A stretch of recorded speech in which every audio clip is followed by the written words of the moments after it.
ready to go back to school with me, I am excited to take you to school to learn about the Egyptian Book of the Dead.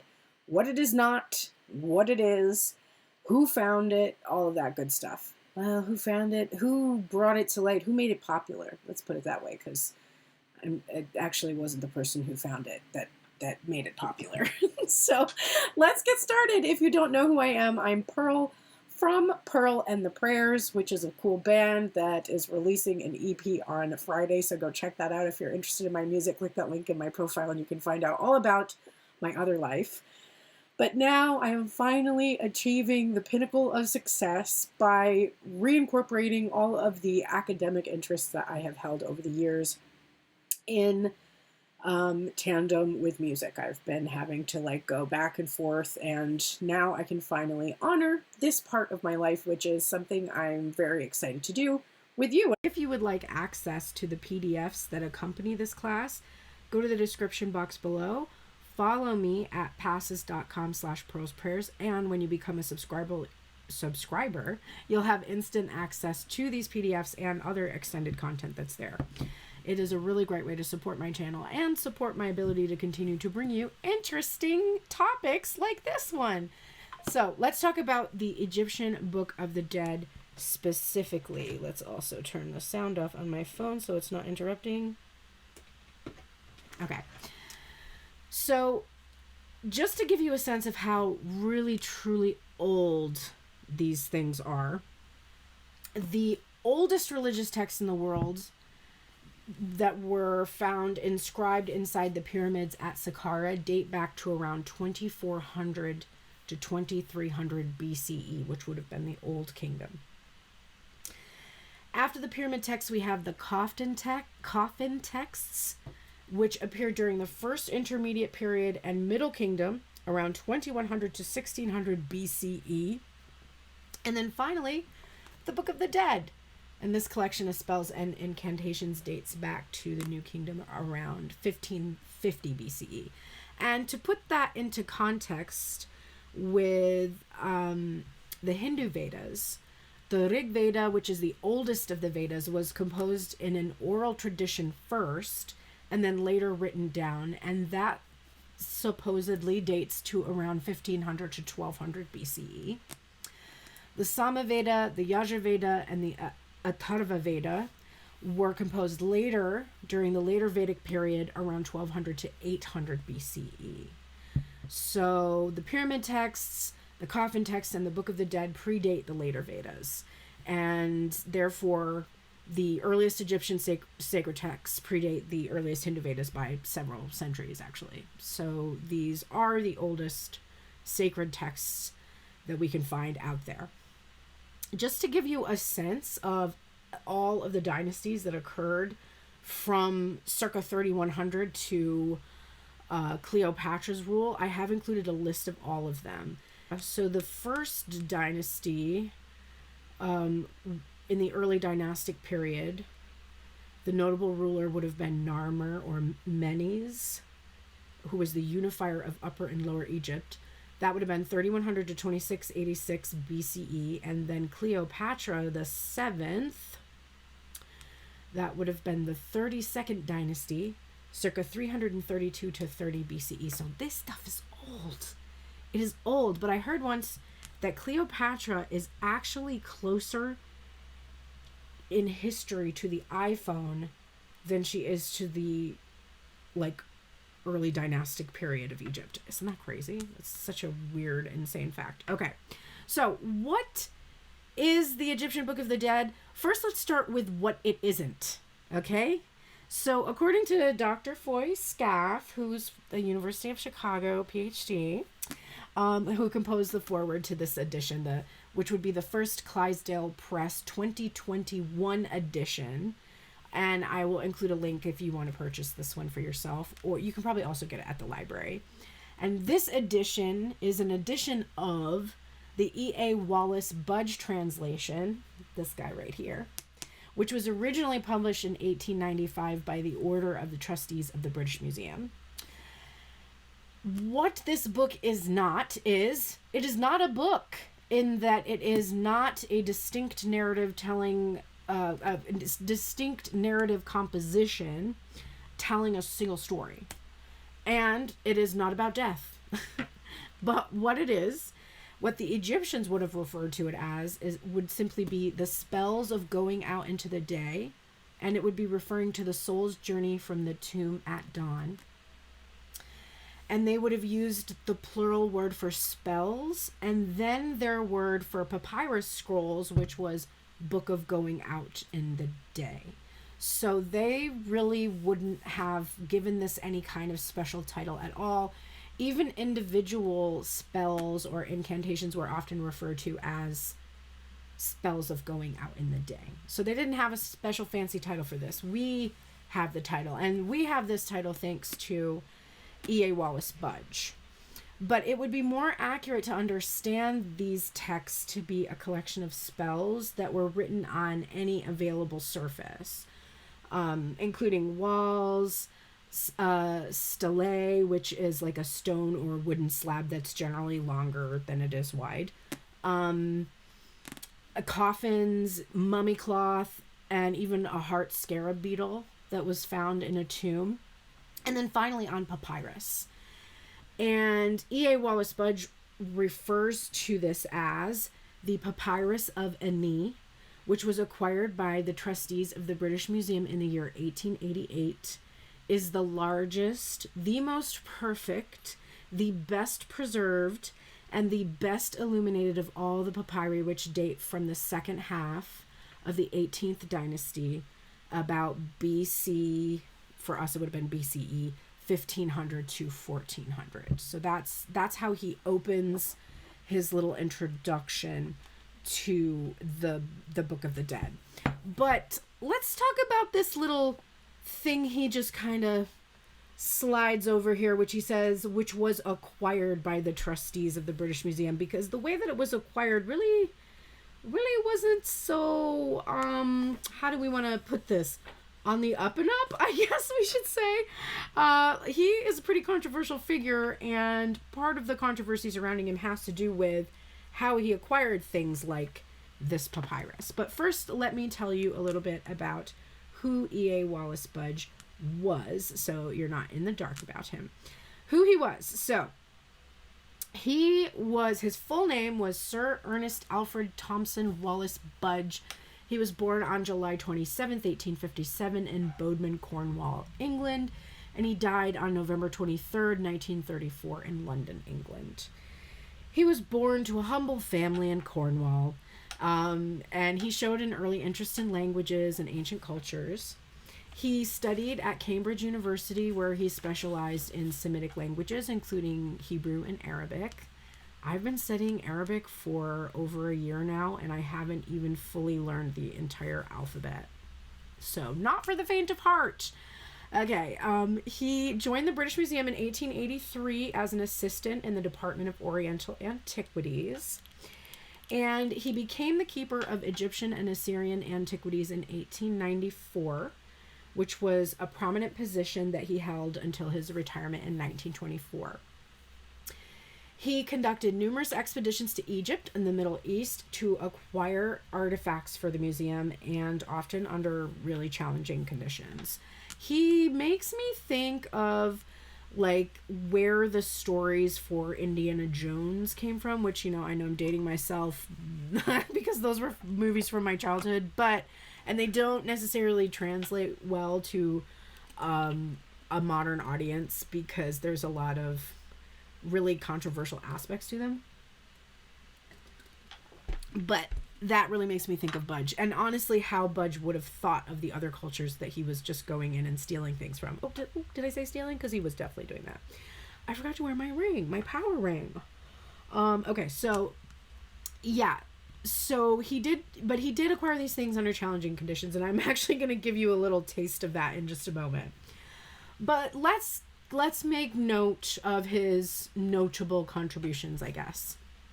So first of all, Budge is known for this translation, and his translation made these texts accessible to a broader audience.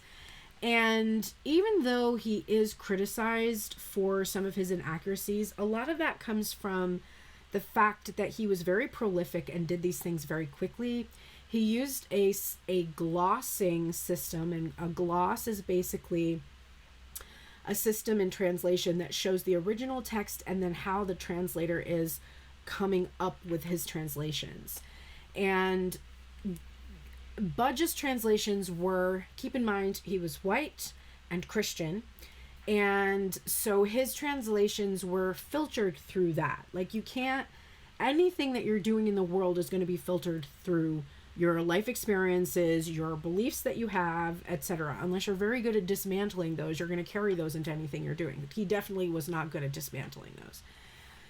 So there's that going on in his translation. He also had a system where he did not show the grammatical choices he was making. Typically in a well-written gloss, you'll see like whether something is a noun, a verb, or an adjective, and like how they make those decisions so that you can trust the translator.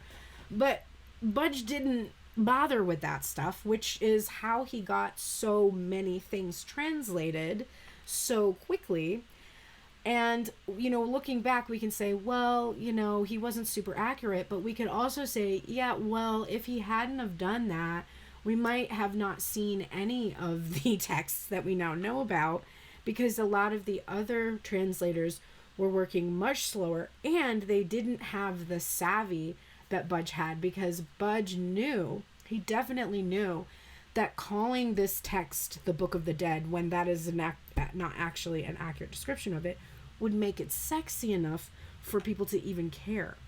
So because of that, he authored many books on Egyptology and Assyriology, including The Gods of the Egyptians, which he penned in 1904, Egyptian Magic from 1899, and The Mummy, not the movie, from 1893. And while some of his methods and translations have been criticized by later scholars for inaccuracies and his tendency to rely on older, less reliable sources, nonetheless, his work laid foundational stones for future Egyptological studies. His work significantly contributed to public and academic interest in Egyptian culture and religion, and his translations, though sometimes flawed, opened up the field to non-specialists and inspired further research. I mean, we're sitting here talking about this book because of Budge. So we do need to acknowledge him for that. But, you know, don't take it too far, because he was knighted in 1920. That's how he became a Sir. He was knighted in 1920 for his contributions to Egyptology. So he got his accolades. He got his due. All right. But what I want to share with you before we close out this lesson, because we're going to pick this lesson back up next week.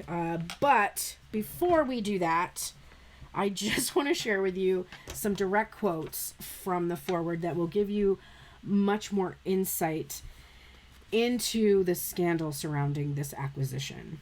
Okay, so I'm going to start right with that on page 9 of the foreword in the book. Scaff tells us that the acquisition remains a scandal to this day, although at the time Budge famously bragged about it, and his promotion to keeper suggests that his contemporaries at the British Museum appreciated his efforts because it brought them money, of course. You know, that's how the world goes around at a certain point. But this part is my favorite. Budge purchased the papyrus while on a trip to Egypt, but by this time his reputation for unscrupulous dealings had long preceded him. Budge and the antiquities dealers were all placed on house arrest while waiting for officials from the Antiquities Service to inspect what they were doing. He does give a source here that this story is retold by Budge with pride and without regret in his memoir By Nile and Tigris, a narrative of journeys in Egypt and Mesopotamia on behalf of the British Museum between the years 1886 and 1913. So he literally brags about this shit. This guy is like precious. So while waiting, Budge treated their guards to a sumptuous rooftop meal while hired hands tunneled beneath the building and squirreled away a mass of antiquities, including the 78-foot papyrus, which gives you a sense of what these papyrus scrolls were like. They were extremely long. They were very, very long. And like all wrapped up. And so in order for him to smuggle it, it says, which Budge cut into, oh God, also as an former art history major who did study archaeology and archaeological methods, the idea of finding something so precious and then cutting it up makes my toes curl. Budge cut into 37 individual sheets to make smuggling it out of the country easier, which he was able to do with collusion from, quote, sympathetic Britons in the army, police, and a shipping company, end quotes. Although Budge attempted to defend his actions as necessary to save the objects from another fate, perhaps the obscurity of a private collection or worse, given his distrust of the antiquity service, it is clear that he knew exactly what he was doing in circumventing the authorities, dominated at the time by the French. This legacy was largely a result of colonialist policies and imperial conflicts in an Egypt being fought over by the French and British as their empires waxed and waned. Budge and other collectors took the opportunity to fill their coffers. In the process, and partially as a result, the British Museum today has the finest collection of Book of the Dead manuscripts outside of the Cairo Museum, including the justly acclaimed Papyrus of Ani. So how do you feel about that? Maybe comment below. Like, how do you feel about knowing that a lot of the research that we have now that stems from Egyptology was founded on these, looking back, pretty horrible colonialist policies towards other cultures?